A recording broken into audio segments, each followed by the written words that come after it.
Pour nous, c'est possible pour démarrer. 4 joueurs absents, Tcheka, Martin Terrier, Amari Traoré et Laurence Assignon. Et Romain Salin qui est un petit peu incertain, mais on fera le point demain. Rien de particulier.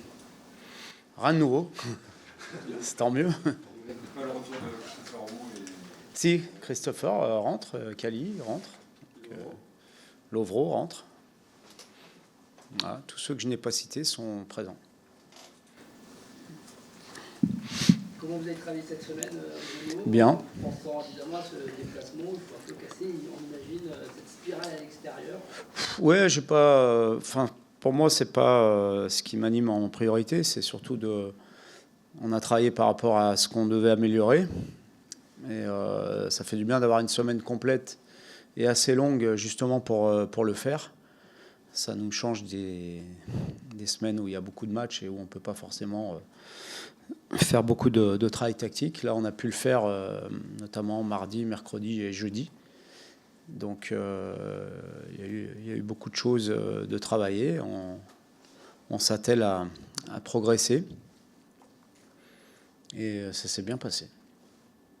Il y a eu des discussions sur l'état d'esprit, sur ces choses-là Non, parce que pour moi, l'état d'esprit n'est pas en cause sur le match contre Lille, par exemple. Je ne pense pas que ce soit à ce niveau-là qu'on ait pêché. Je pense que c'est plus dans le domaine technique.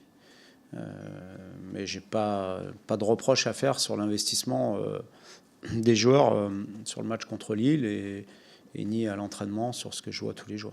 Et quand on entend un de tes joueurs cadres qui dit, alors il ne le dit pas peut-être exactement comme je l'ai dit, mais on développe peut-être une petite psychose à l'extérieur maintenant parce qu'on n'arrive pas à être comme on est à domicile, ça te J'ai pas lu. réagir? Non, j'ai pas lu. Je ne lis pas après les défaites. Oui, Benjamin, il a dit un truc comme ça, non? Oui, mais justement, c'est contre ça qu'il faut... parce qu'il faut aussi avoir une mémoire un peu plus à moyen long terme, où à l'extérieur, on a fait des très bons matchs aussi, où on a ramené des résultats positifs. Donc je pense qu'il ne faut pas non plus ancrer ça comme étant irrémédiable et une fatalité. On a des choses à améliorer, on le sait, mais aussi à domicile, on en a à améliorer.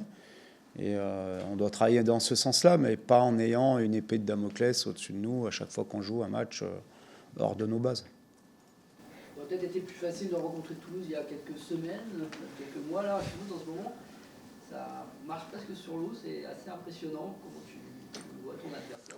Non, mais ça fait partie des aléas du calendrier. On prend les matchs comme ils viennent et à la limite, j'ai envie de dire, peu importe la dynamique de l'adversaire, c'est surtout se concentrer sur nous, ce qu'on doit faire pour s'améliorer, pour gagner, parce que c'est le but, et pas trop se soucier de la dynamique des adversaires en ce moment.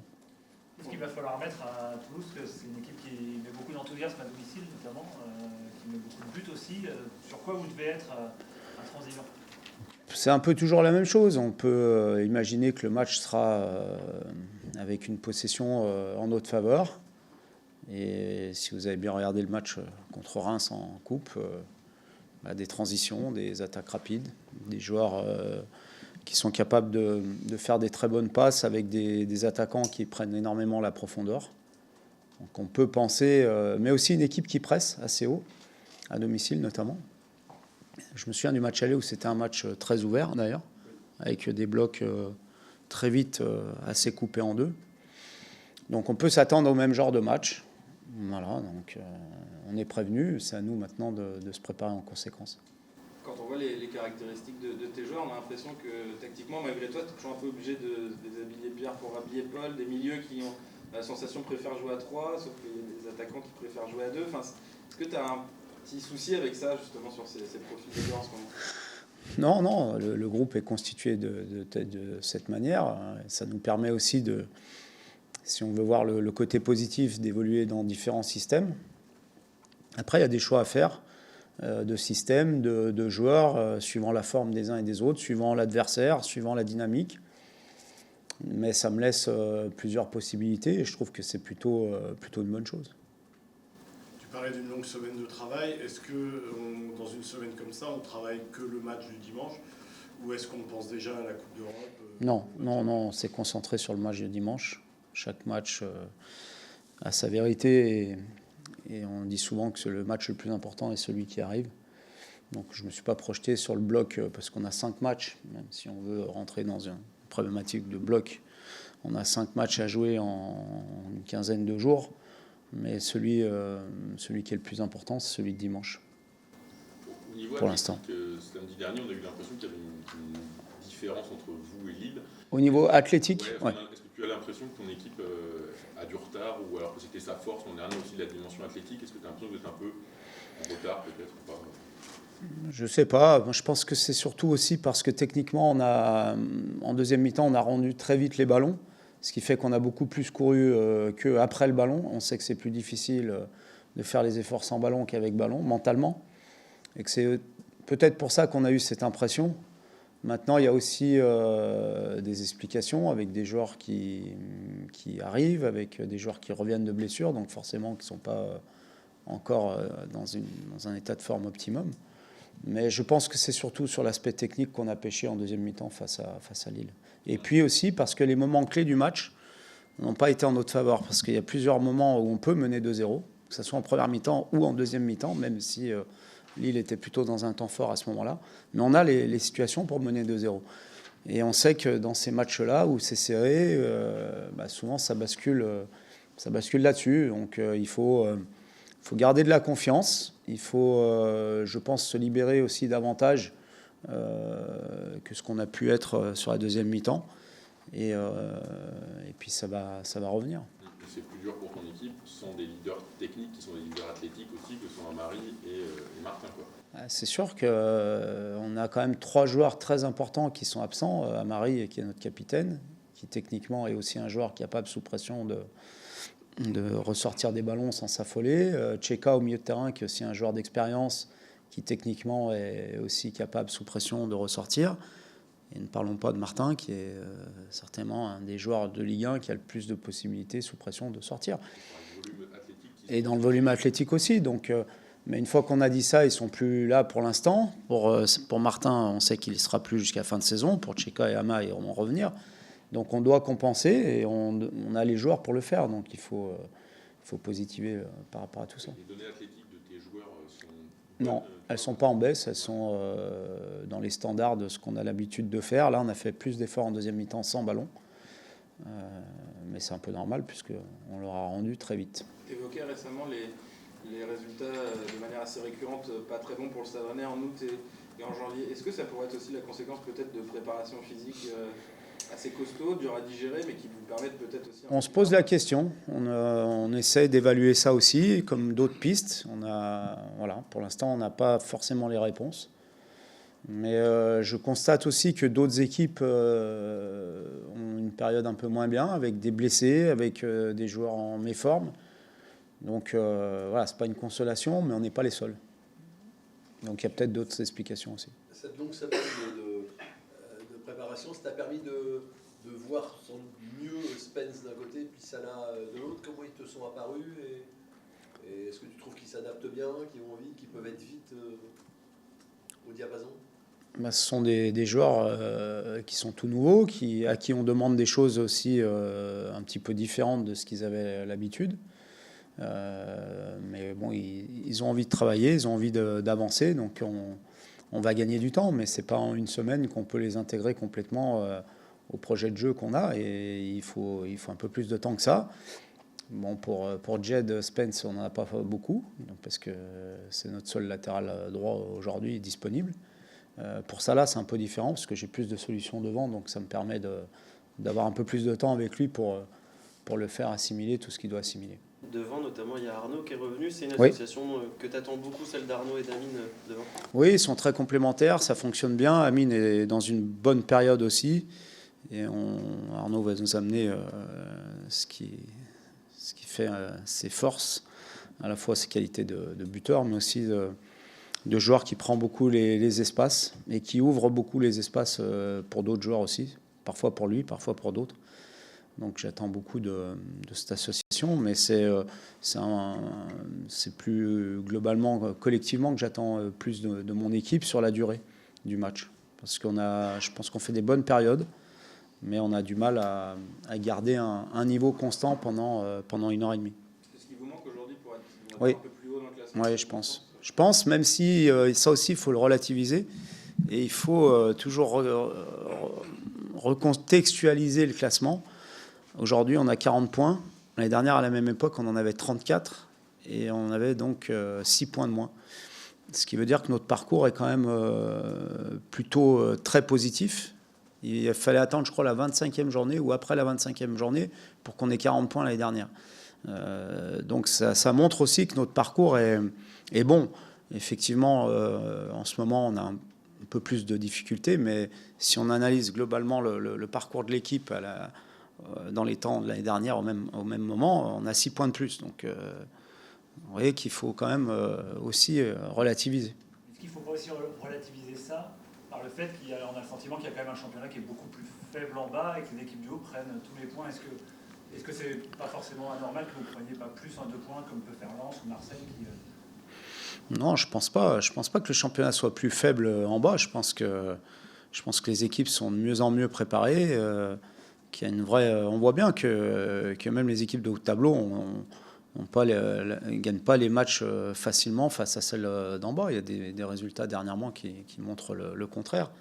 Non, je pense que ça se resserre, qu'il y a des matchs d'une très très grosse intensité aujourd'hui en Ligue 1. On en a vu un ici contre Lille, vous en avez vu un autre en coupe avec Marseille, et c'est souvent le cas là-bas, quand vous voyez jouer Lens aussi, Monaco aussi. Donc il y a beaucoup d'équipes qui sont capables d'imprimer une grosse intensité dans les matchs. Et donc c'est aussi difficile de garder tout le temps le rythme. Et aujourd'hui, c'est nous qui sommes un petit peu en difficulté, entre guillemets, mais je pense que le championnat est loin d'être terminé. Et que c'est pour ça que mon discours, il est plus de se dire qu'on est tout près des premières places, et non pas de se dire qu'on est en difficulté, qu'on a du mal ici ou là. Et évidemment, on a des choses à corriger, on le sait, mais ça, c'est tout le temps comme ça. C'est dans la tête le fait d'avoir été bousculé par Lille et battu par Lille et bousculé à Marseille par des équipes qui sont au-dessus ou qui sont à la lutte avec vous? Bousculé à Marseille, non. J'ai pas ce sentiment-là. Je pense que c'est pareil. Il y a des moments clés dans les matchs qui font que ça bascule d'un côté ou de l'autre. Parce que je vois le match qu'on a fait à Marseille, celui que j'ai vu mercredi, ça me laisse penser qu'on a fait une grosse performance là-bas, même si on a été battu. Et quand on revoit le match de Lille, c'est pareil. Il y a des moments clés du match qui font que ça bascule de l'autre côté. Et évidemment qu'on reste sur la fin de match où ils ont pris le dessus. Mais il y a aussi beaucoup de bonnes choses avant ça. Et notamment les 25 premières minutes où eux, ils sont au bord de la rupture aussi. Mais voilà, il y a des moments forts, des moments clés qu'il faut concrétiser dans ces matchs-là. Bruno, pour parler plus globalement du championnat, tu évoquais l'intensité de matchs, le vôtre, celui de Marseille. C'est une bonne chose pour la Ligue 1, et maintenant il faut que ça se concrétise au niveau européen, cette progression qu'on sent dans les matchs entre les gros du championnat. Oui, c'est une très bonne chose pour la Ligue 1, pour nous, les acteurs, aussi pour les spectateurs, les téléspectateurs. Maintenant, oui, ça doit se valider, mais je pense que ça va nous aider justement pour les matchs européens où il y a ce paramètre-là, cette intensité-là. Forcément, plus on les répète le week-end, et plus on a des chances en Coupe d'Europe d'être à ce niveau-là. Je sais que tu n'aimes pas regarder le classement, mais à un moment on s'est dit il y a 6-7 équipes qui se détachent en haut, et on s'aperçoit finalement qu'une équipe comme Nice, et peut-être à un degré moindre Lyon, peuvent venir se mêler à la lutte aussi. C'est pour ça que je vous dis qu'il faut toujours relativiser, parce qu'aujourd'hui, nous, on a l'impression, quand on écoute un peu tout le monde, qu'on est décroché. Mais premièrement, on ne l'est pas. Deuxièmement, si on se rappelle, il y a 3 semaines, on disait que Nice et Lyon, c'était fini pour eux. Maintenant, on dit qu'ils peuvent revenir. Il reste 16 matchs, donc il va se passer encore beaucoup de choses. Parce que, je vous dis, c'est une saison particulière aussi. Avec une configuration particulière.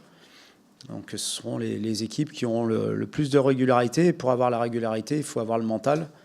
et non pas s'apitoyer sur son sort après chaque contre-performance et tomber dans une sorte de sinistrose ambiante. On parle beaucoup justement de cette intensité qu'il y a entre les gros en haut. Tu penses que ça va jouer là-dessus, le championnat, sur si l'équipe est bien préparée ou pas bien préparée, si ça va jouer forcément là-dessus? Oui, ça va se jouer là-dessus, ça va se jouer sur la manière dont on gère les effectifs aussi, parce que on voit bien que les absences, c'est difficile à gérer quand vous avez beaucoup d'absents. Et puis, ça se jouera à la régularité. Et c'est pour ça que l'écart qui nous sépare de ceux qui sont devant nous est loin d'être irrémédiable, de la même manière que derrière d'ailleurs, et qu'il faut continuer à tracer notre route, à savoir où on veut aller, comment on veut y aller, et non pas s'attarder après chaque match, que ce soit lorsqu'il y a une défaite, je vous le dis, à dramatiser, ou lorsqu'il y a une victoire, à vouloir se dire, bah voilà, cette fois...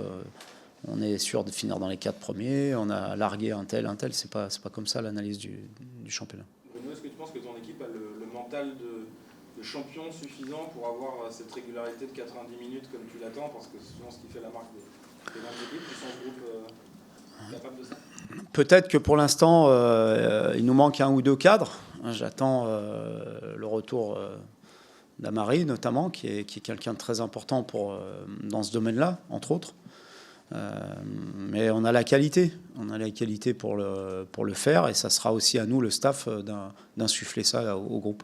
Tu as senti tout autour là, qu'il y avait de la sinistrose, enfin, que c'était pas positif comme... Pas de la sinistrose, mais on tire très vite des conclusions un peu hâtives, que ce soit pour l'analyse du match ou par rapport à un résultat à l'instant T. Mais moi, j'essaie de voir un peu plus à moyen long terme, et je vous dis, quand on regarde le nombre de points qu'on a par rapport à l'année dernière, quand on voit qu'il y a encore 16 matchs à jouer et que des équipes qu'on disait larguées sont revenues tout près, je sais qu'il va se passer encore plein de choses. Donc à nous d'être sereins, garder de la sérénité, garder l'esprit de travail qu'on a, garder le bon état d'esprit qui règne dans ce groupe pour aller au bout. Puis on fera les comptes début juin, puisqu'on finit début juin.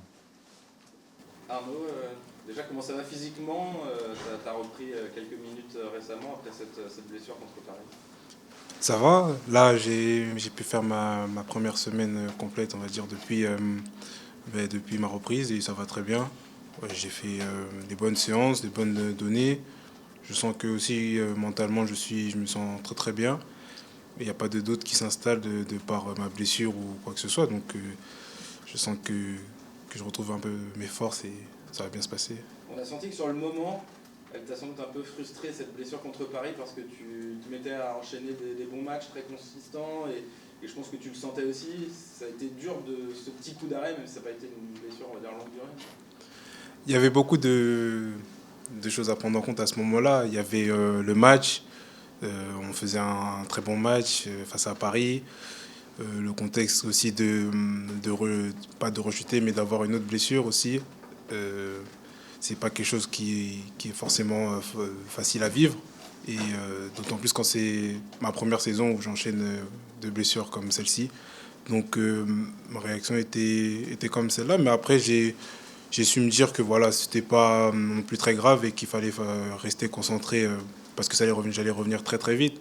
Je savais que c'était pas très très très long, j'en avais pas pour longtemps, donc j'ai essayé de tout faire pour rester concentré dans le jeu et avec mon équipe. Déplacement à Toulouse, c'est une équipe qui marche sur l'eau un petit peu.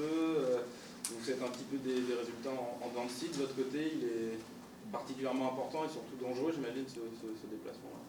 Oui, c'est une belle équipe. Déjà, à l'aller, on avait eu du mal à s'imposer ici. Donc on sait ce qui nous attend aussi là-bas à domicile. Mais au vu de ce qu'on a produit aussi de par notre semaine d'entraînement, je n'ai pas du tout de doute que voilà, on pourra faire un bon résultat. Il va falloir qu'on y aille en disant que ce ne sera pas facile, mais qu'on a les capacités pour s'y imposer. On essaye de percer le mystère des prestations de Rennes à l'extérieur. Est-ce que toi, tu as des explications de cette équipe à deux visages un peu Non, pas forcément. Vous savez, c'est pas quelque chose qu'on pense dans le groupe. On essaie juste de prendre les matchs comme ils viennent. Donc, le plus important, c'est de gagner. Après, il y a des moments comme ça où c'est beaucoup plus difficile de pouvoir gagner à l'extérieur, mais on l'a fait par le passé, par notre série.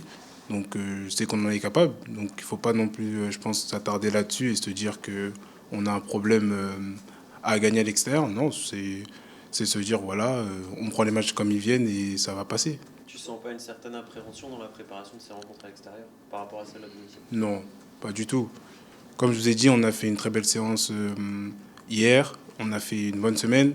Donc le groupe est fort et je sais qu'on a les capacités pour faire de belles choses, en tout cas ce dimanche.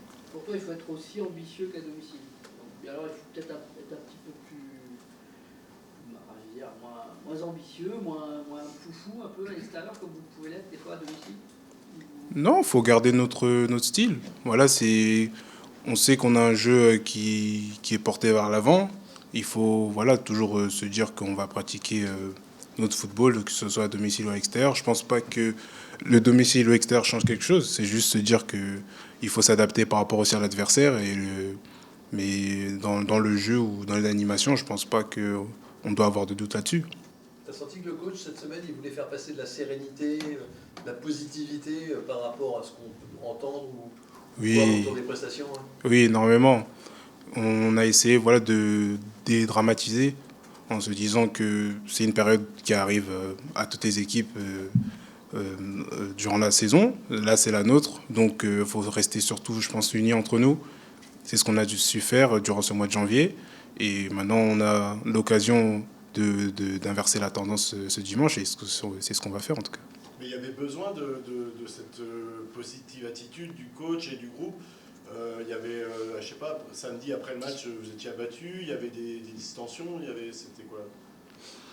Abattu non, parce que le championnat est encore long. On était frustrés de par la défaite, mais abattu non. On sait que Lille avait bien joué. On a eu aussi des moments clés pour pouvoir aussi inverser la tendance, mais on n'a pas su les prendre et eux l'ont fait. Donc voilà, c'est un match qui a tourné en leur faveur. Donc on ne s'est pas attardé là-dessus, on s'est dit que c'est passé, on ne peut plus rien faire et qu'on doit se concentrer maintenant sur Toulouse parce que comme j'ai dit, ce sera un match très difficile à jouer. Tu dois apprendre à jouer avec des nouveaux joueurs. Enfin, il y a Guiri, certes, mais enfin, il y a Toko Ekambi qui arrive, il y a Salah aussi. Comment ça se passe, les premiers échanges? Ça va. Ce sont des joueurs aussi très intelligents. C'est pas très difficile de s'adapter par rapport à ce genre de joueur-là. Toko Ekambi, c'était un joueur aussi que j'ai aimé énormément regarder déjà à Lyon ou à Angers. Donc je connais à peu près son style. Ça l'a un peu moins, mais on le découvre aussi petit à petit aux entraînements et il n'y a pas de difficulté là-dessus. Ce qui est impressionnant, on parle d'intensité cette année en Ligue 1. Est-ce que tu l'as remarqué aussi, toi, dans les confrontations, que ça va plus fort, ça tape plus fort peut-être que ton début de carrière? Oui, énormément. Je pense qu'on le voit tous maintenant, ne serait-ce que sur le dernier match Marseille-Paris. C'était incroyable l'intensité qui s'est dégagée. Mais c'est ce qui en ressort depuis, je pense, le début de saison. Ce genre de match où les gars ont passé, je pense, à un cap dans l'intensité des matchs, des confrontations. Tout le monde est en jambes, tout le monde se prépare bien. Et je pense que c'est agréable à voir pour vous et agréable à jouer aussi pour nous. C'est ce qui t'a marqué aussi sur ces 2 années à Lens, l'intensité justement qui faisait un peu la marque de fabrique de Lens encore plus.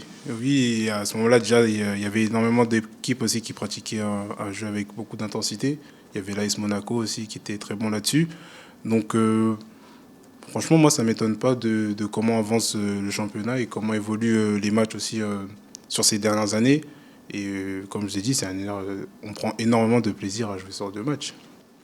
Vous avez eu une longue semaine, vous disiez, le coach aussi, toi aussi, que c'était bien pour travailler, de l'intensité, du tactique. On préfère avoir une longue semaine comme ça avant un énorme bloc comme celui qui arrive ou avoir joué la Coupe de France hier?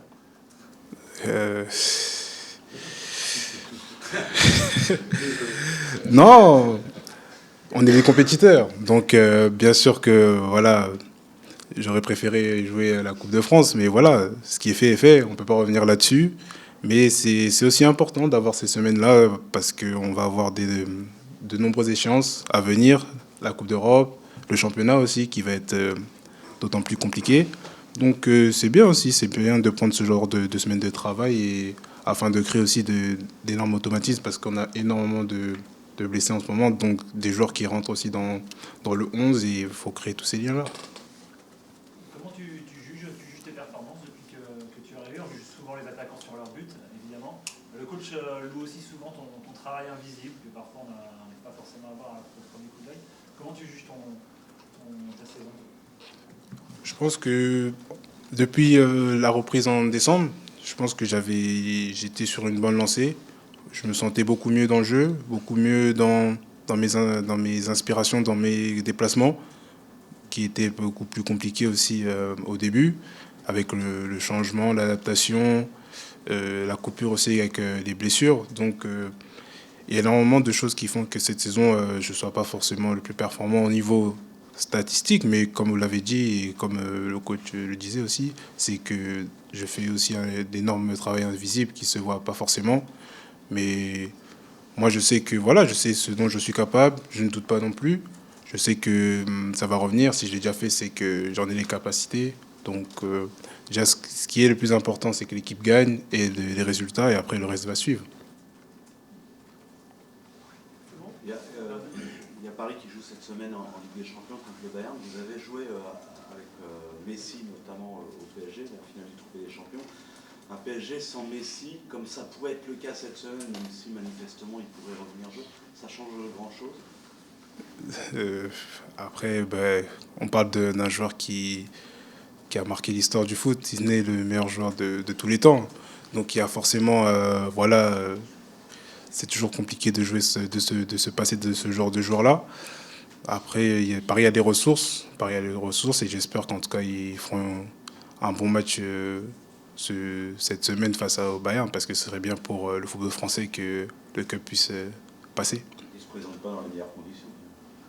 Ouais, après, voilà, c'est comme ça, mais il y a des joueurs et je sais qu'ils vont trouver les solutions. Merci. Bonne journée. Merci, Arnaud.